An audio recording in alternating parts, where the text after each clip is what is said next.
Hello everyone, welcome back. इससे पिछली video के अंदर हम वैलिडेशन को एक्सप्लोर कर रहे थे कि सर्वर साइड की वैलिडेशन हम कैसे लगा सकते हैं और एक से ज़्यादा वैलिडेशन हम एक फील्ड पर कैसे लगा सकते हैं।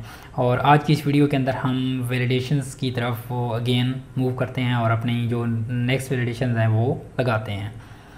तो यहाँ पे हमने एक फील्ड पे वैलिडेशंस लगाई। अब सवाल आता है कि हम मल्टीपल फील्ड्स पर वैलिडेशन कैसे लगा सकते हैं। तो याद रखें, हमने एरे का साइन लगाया था, तो यहाँ पे आपने कॉमा लगाना है यहाँ पे, और इसके बाद आपने नीचे आ जाना है और यहाँ पे सेकंड फील्ड का नाम लिखना है। तो सेकंड फील्ड कौन सी है? डिस्क्रिप्शन है, ठीक है, डिस्क्रिप्शन।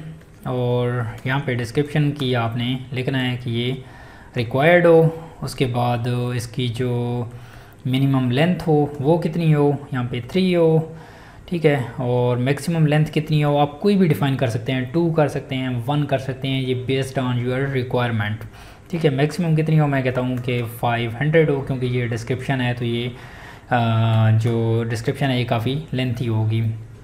इसके बाद एक और आता है कि इज़ पब्लिश, ठीक है, और यहाँ पे आप इसकी टाइप भी डिफ़ाइन कर सकते हैं। तो इसको मैं जस्ट इज़ रिक्वायर्ड कह रहा हूँ, ठीक है। इसके बाद है इज़ एक्टिव, तो मैं इसका कह रहा हूँ कि हमारे पास ये भी हमारे पास रिक्वायर्ड हो, ठीक है। ये सर्वर साइड की वैलिडेशन हम लगा रहे हैं।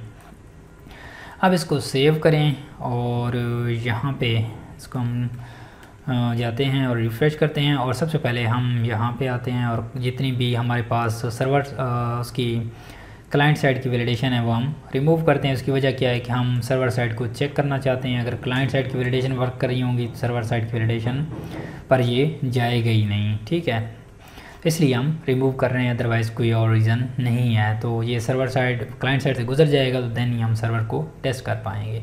यहाँ पे अब मैं सबमिट करूँगा तो ये सबमिट होगा, लेकिन पहले ये सर्वर पे जाएगा, सर्वर चेक करेगा कि ये वाली जो जितनी भी वैलिडेशंस हैं वो अप्लाइड हैं या नहीं हैं। तो देन उसके बाद अगर नहीं होगी तो वो फिर से इसको रिटर्न बैक करेगा विद एक्सेप्शन। तो सबमिट पर क्लिक करें और यहाँ पे ये देखें हमारे पास ये बता रहा है title description is publish is active is required, ठीक हो गया। अब यहाँ पे मैं टाइटल को फिल कर देता हूँ, ठीक है, मैंने यहाँ पे लेंथी टाइटल फिल कर दिया।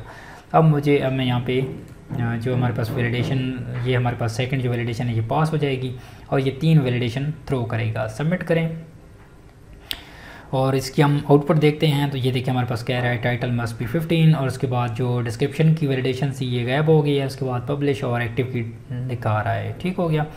अब अगर मैं पब्लिक भी चूज़ कर दूं तो हमारे पास ये जस्ट एक्टिव की डिस्प्ले कराएगा और टाइटल की, और अब डिस्क्रिप्शन की भी, क्योंकि डिस्क्रिप्शन हमारे पास एम्प्टी थी, ठीक है।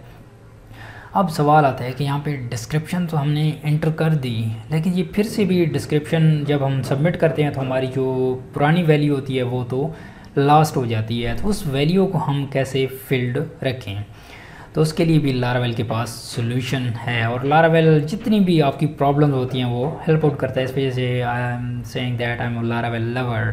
तो आप भी लव करेंगे लारावेल से, क्योंकि ये बहुत ही अमेजिंग है और आपकी जो डेवलपमेंट है उसको बहुत ज़्यादा फास्टर कर देता है और आपकी एप्लीकेशन को बहुत ही सिक्योर बना देता है। अच्छा, अब यहाँ पे टाइटल पे आता हूँ और फिर से मैं आपको एग्जांपल यहाँ पे समझा दूँ कि जब मैं सेव किया, सबमिट किया, कोई भी एक्सेप्शन आएगी या, ठीक है, एक्सेप्शन आएगी, हमारा पेज रिटर्न हो गया है, ये देखिए हमारा पेज ब्लैंक हो गया है। तो यूज़र यहाँ से फ्रस्ट्रेट होगा कि हमारे पास ये जितनी भी वैलिडेशंस हैं, title must not be greater than 15, तो हमारी जितनी भी वैलिडेशंस हैं ये वैलिडेशन अप्लाई तो हुई हैं, सही है, लेकिन ये जो टाइटल की फील्ड हमने फिल की थी, डिस्क्रिप्शन फिल की थी, ये तो एम्प्टी हो गई है। तो इसको हमने कैसे फील्ड आउट रखना है अगर यहाँ पे एक्सेप्शन नहीं आती। तो यहाँ पे आपने लिखना है वैल्यू एट्रीब्यूट, और वैल्यू के अंदर यहाँ पे आपने मुस्टैची साइन, और इसके अंदर आपने लिखना है ओल्ड। ओल्ड एक हेल्पर है, ठीक है, और ये एक ओल्ड, इसमें आपने अपनी फील्ड का नाम लिखना है, ये नेम एट्रीब्यूट वाली की लिखनी है। तो यहाँ पे हमारे पास है टाइटल, ठीक है, तो आपने यहाँ पे इसके अंदर लिख देना है टाइटल। अब ये क्या करेगा, टाइटल को जो भी आपने पुराना टाइटल फिल्ड किया होगा, पुराने से क्या मुराद है, ये वाला आपने फिल किया, ठीक है, आप सबमिट करेंगे तो ये वाला जो टाइटल होगा ये कभी भी लॉस्ट नहीं होगा। इवन जब आपका पेज रिफ़्रेश होके भी आएगा तो जो फॉर्म है इसको पता है कि ये पुरानी वैल्यू ये वाली थी। अब मैं सबमिट करता हूँ तो ये वाली वैल्यू लास्ट नहीं होगी, देखना। सबमिट हुआ, रिफ्रेश बैक, रिटर्न बैक, और ये देखें हमारे पास वैल्यू लास्ट नहीं हुई। तो ये हमारा जो यूज़र एक्सपीरियंस है इससे बहुत ज़्यादा बेटर होगा, हमारा जो क्लाइंट होगा वो फ्रस्ट्रेट नहीं होगा, क्योंकि हमारी जितनी भी वैलिडेशंस हैं और वैलिडेशन के बाद डेटा भी ज़ाया नहीं हो रहा। इसके बाद अब सवाल आता है कि हम इस पे टेक्स्ट एरिया पे कैसे लगाएंगे।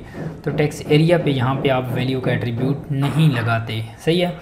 तो आप ये जो टेक्स्ट एरिया का टैग है, ठीक है, जिस तरह से यहाँ पे टेक्स्ट एरिया क्लोज होता है, तो यहाँ पे मैं आपको एक प्रॉब्लम का सलूशन बताऊंगा कि आपके पास कौन सा प्रॉब्लम आ सकता है। यहाँ पे आपने मुस्टैची साइन और यहाँ पे लिखना है ओल्ड, ठीक है। वैसे हम क्या करते हैं कि इसके एट्रीब्यूट इसकी इनपुट फील्ड के अंदर लिखते हैं, लेकिन यहाँ पे आपने टैग, पहले टैग को क्लोज़ करना है और उसके अंदर लिखना है टेक्स्ट एरिया की केस में, ठीक है। बाकी इनपुट फील्ड के उसकी टैग के अंदर ही आएगा जो सिंगल टैग है।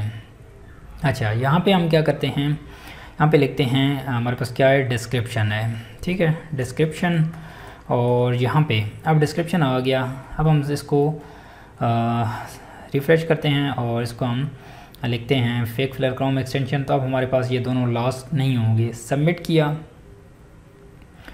तो ये देखिए हमारे पास ये फेल्ड हुआ आ गया है, सही है, ये भी फेल्ड है। अब हमारे पास प्रॉब्लम क्या आ रहा है कि ये स्पेस क्यों ऐड कर रहा है, ये तो हमने ऐड ही नहीं की, ठीक है। तो ये स्पेस कहाँ से ऐड कर रहा है, जब भी आप फॉर एग्जांपल ये एम्प्टी है, यहाँ पे रिफ़्रेश करें तो ये ऑटोमेटिकली ना इसमें ना, ये देखिए मैंने यहाँ पे इस पर यहाँ पे क्लिक करता हूँ, ये स्टार्ट में आता है, लेकिन यहाँ पे क्लिक करता हूँ तो ये देखें यहाँ से शुरू हो रहा है। यहाँ से क्यों हो रहा है, उसकी वजह क्या है, क्योंकि यहाँ पे आपने एम्प्टी स्पेस छोड़ी हुई है, ठीक है। तो आपने इसको बिल्कुल यहाँ तक कर देना है और उसके बाद एक टेक्स्ट एरिया के अंदर, टेक्स्ट एरिया क्लोजिंग टैग के अंदर जितनी भी स्पेस है इसको भी आपने ख़त्म कर देना। तो यहाँ पे रिफ़्रेश करें तो आप बिल्कुल ये स्टार्ट से स्टार्ट होगा।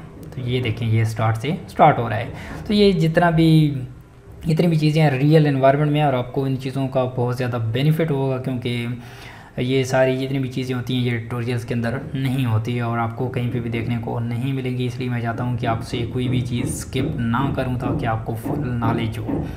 अच्छा, अब सवाल आता है कि यहाँ पे अगर मैं फॉर एग्जांपल यहाँ पे मैं ओल्ड का लगा देता हूँ तो यहाँ पे ये अप्लाई नहीं होगा क्योंकि ये सिलेक्ट बॉक्स है, ठीक है। तो यहाँ पे अगर आप वैल्यू लगा दें और वैल्यू के अंदर वो लिख दें आपके पास यहाँ पे मुस्टैची साइन और ओल्ड के अंदर आप इस पब्लिश की वैल्यू देखते हैं, तो ये ऐसे वर्क नहीं करेगा। जो सिलेक्ट बॉक्स है उसका सिनेरियो डिफरेंट है, ठीक है। बाकी उनका सेम है, जितनी भी इनपुट्स हैं उनका सेम है। उसके बाद जो टेक्स्ट एरिया है उसका डिफरेंट है और ये जो सिलेक्ट बॉक्स है इसका डिफरेंट है। तो इसको आपने कैसे फिल्ड आउट करना है, let me check the video size.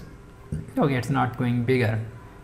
8 minute हो गया है, तो मेरे ख्याल में थोड़ी सी बड़ी हो भी जाए तो कोई इतना मसला नहीं है, क्योंकि आपको चीज़ें सही प्रॉपर वे से समझ आ रही हैं।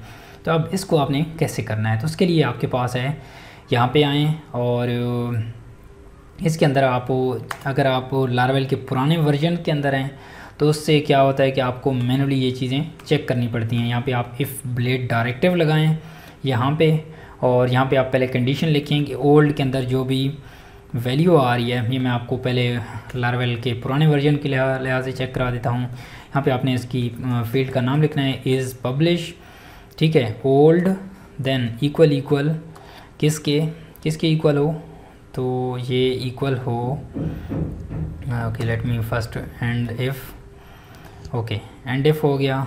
और यहाँ पे ये ओल्ड किसके इक्वल हो, इस वैल्यू के, नहीं यहाँ पे हमने नहीं लिखना था, हमने लिखना था किस वैल्यू के अंदर, इस वैल्यू के अंदर लिखना था कि जो भी वैल्यू सिलेक्टेड होगी वो उसको पॉइंट आउट करेगा, ठीक है। तो हमारे पास ये किसकी वैल्यू की इक्वल हो, इस वैल्यू की इक्वल, ठीक है। अगर 1 की इक्वल हो तो ये वाला क्या हो जाए, इसमें ऐड कर दे सिलेक्टेड का एट्रीब्यूट, यहाँ पे हम कर देते हैं ये सिलेक्टेड एट्रीब्यूट HTML का है, ठीक है, जिससे हमारा जो भी हमारे पास ड्रॉप डाउन के अंदर लिस्ट होती है वो सिलेक्टेड हो जाती है सिलेक्टेड के कीवर्ड से।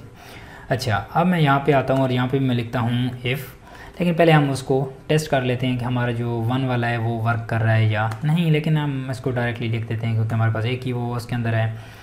तो यहाँ पे मैं लिख देता हूँ ओल्ड, और यहाँ पे आपने let me correct the syntax, is active, और let me add this in the one line here, is active equal equal 0, oops I entered the 9, so then this would be selected। तो mean अगर ये वाली condition true होगी, अगर इस publish में जब हमने फॉर्म सबमिट किया 1 होगा तो ये वाली कंडीशन ट्रू होगी और इसमें सिलेक्टेड ऐड कर देगा, हमारा ये वाला जो चेक हमारी वैल्यू होगी चेक हो जाएगी।